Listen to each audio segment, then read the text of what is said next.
Hey everybody, welcome back. This is HD and it is time for game number 2 between the University of Waterloo, Toronto and the Bay Area, California. Once again representing University of Waterloo, it is going to be Slayer's Becco as the Red Terran player, and representing the Bay Area, California, it is going to be the Green Protoss player Dopa. And once again, this is a best of 3 Showmatch series. So far, Dopa has taken game number 1, so he is up 1-0, and he took it with the ferocity. He took it with aggression. He did not let down, and he put his foot inside of Becco's base and just crushed it with his Protoss boot. So that was an incredible game. I was mind blown by the amount of aggression that Dopa was able to put on the Terran player. I mean, honestly, you don't often see Protoss players play so hyper aggressively and win games. It's really rare to see such hyper aggression work to such an extent, and I think the reason why it works so well, especially in today's metagame, a lot of players like to play kind of tight and passively. They like to build up their forces, they like to play inside their base, they like to turtle up and just macro and then push out with the ball. So when confronted with some type of massive aggression such as what Dopa is able to do, it really throws players off their game, and it really causes a lot of problems for players if they're forced to just micro around all day long and they can't really work on their standard macro game. So that's something that Dopa has done quite well so far. It looks like this time around Becco will not be walling off once again. He will actually be building inside his base, and Dopa is going to see that the Terran player has not walled off.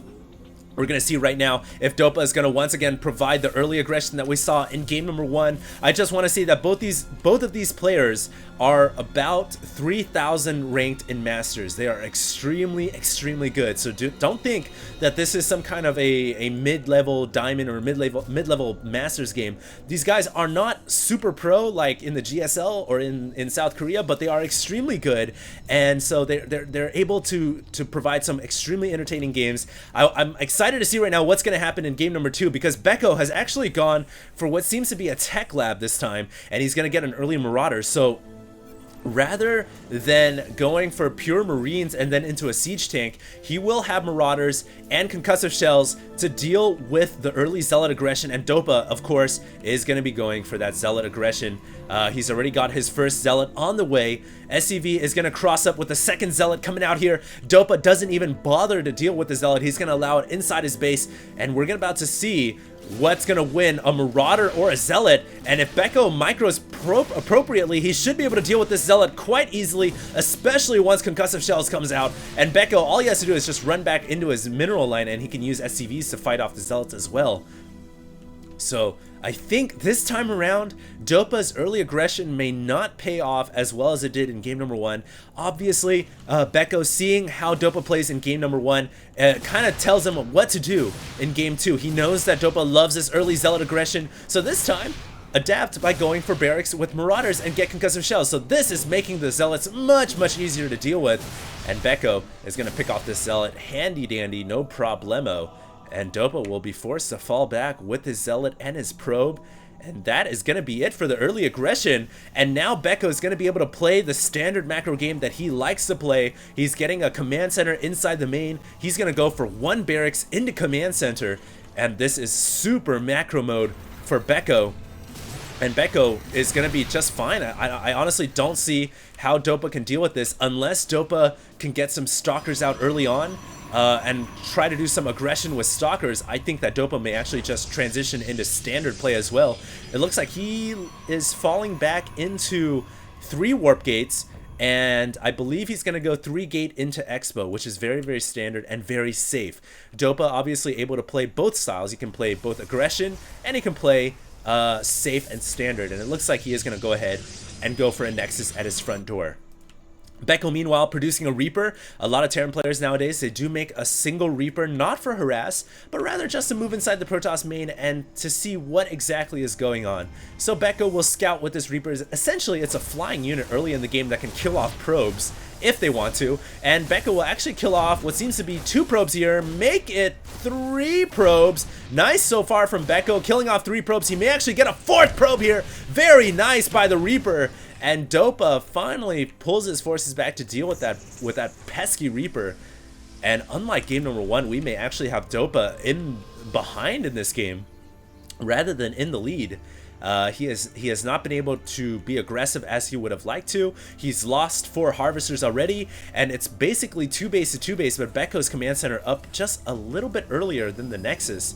And we can see that Becco also favoring a small harvester advantage over Dopa as well. So I really do think that Becco is in his element right now. The one thing he has not scouted off this early expansion, he doesn't know that there is a Nexus up right now, so that's the one thing that Becco doesn't have in his favor. He doesn't have complete information about the Protoss player, but I think that it doesn't really matter. I think Becco can safely assume that it is an expansion and not some kind of a cheesy all-in 4-gate, just based on the amount of units that dealt with the Reaper that was inside the base.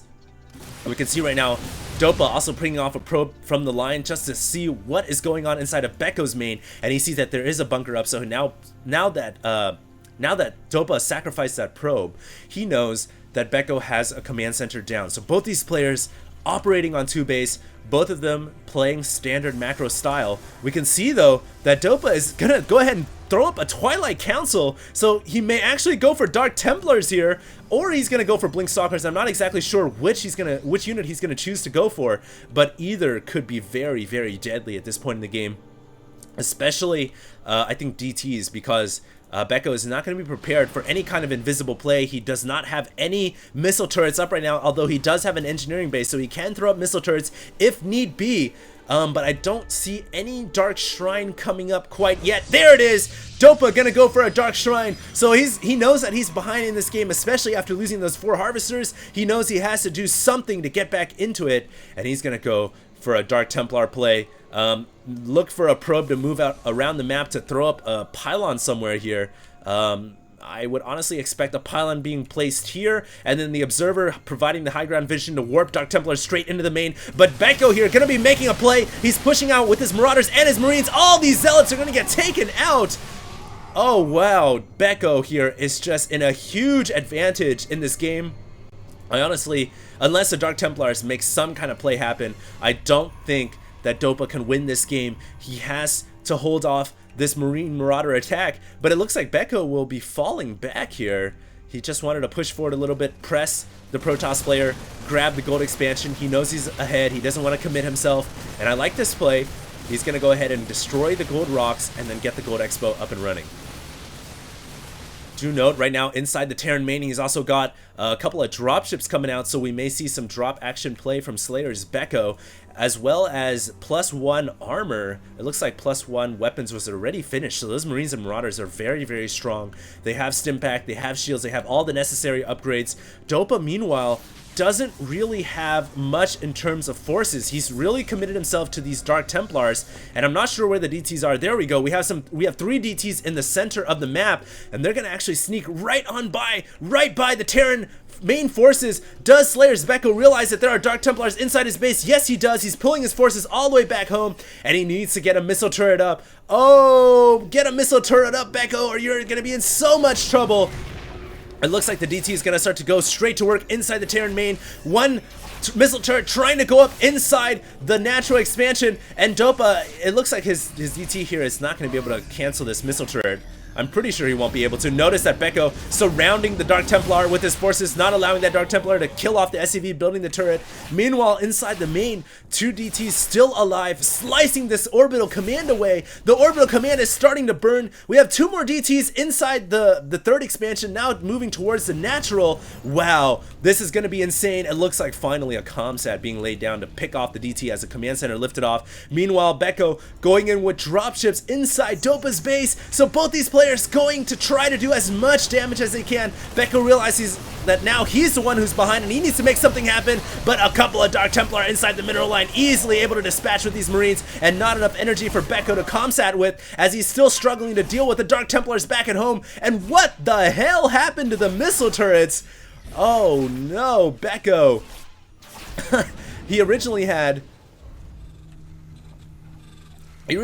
a ton of missile turrets at the front door, and now it looks like all the missile turrets are gone. So maybe while Becco was struggling to drop inside of Dopa's base. He was not realizing that his missile turrets had gone down. He still has a dropship trying to harass Dopa's natural expansion. Looks like the Dark Templar finally taken care of inside of Becco's main.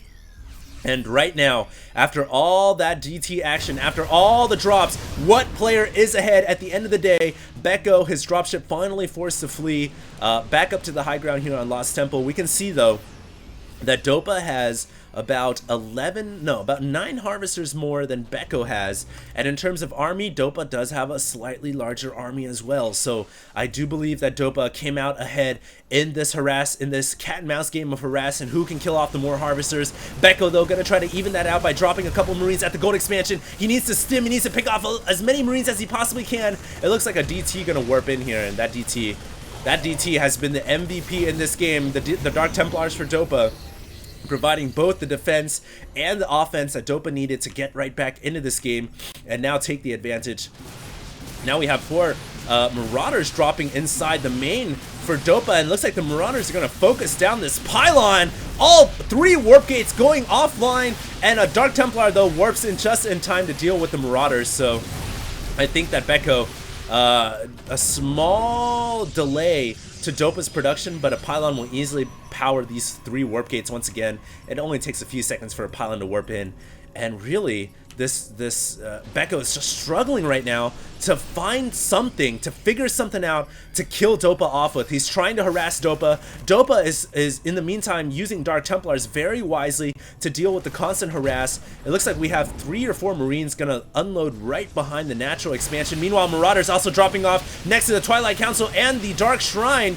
The Twilight Council and Dark Shrine could possibly go down. Dopa, meanwhile, struggling to deal with the Marines at the backside of his natural, warps in another Dark Templar, and those Marines will probably get picked off pretty easily. Becco not gonna unload his Marines as he's actually struggling to deal with a massive attack by Dopa. Dopa going all-in attack, trying to pick off the orbital command at the gold. And oh my god, that's a huge army. Even though there's Marauders inside the mineral line in Dopa's main, I don't think Dopa cares. If he can win the game right here, right now, then that is gonna be GG. Dopa just has a massive army, a couple of force fields going down, and this could very well be GG. Game number 2 is gonna go to Dopa. A decisive victory and a force field on the ramp to seal the deal. So that's gonna be game. We still have dropships from Becco, so Becco is not quite tapping out yet. He's trying to win this game in whatever way he can, but honestly, there's not much that Becco can do.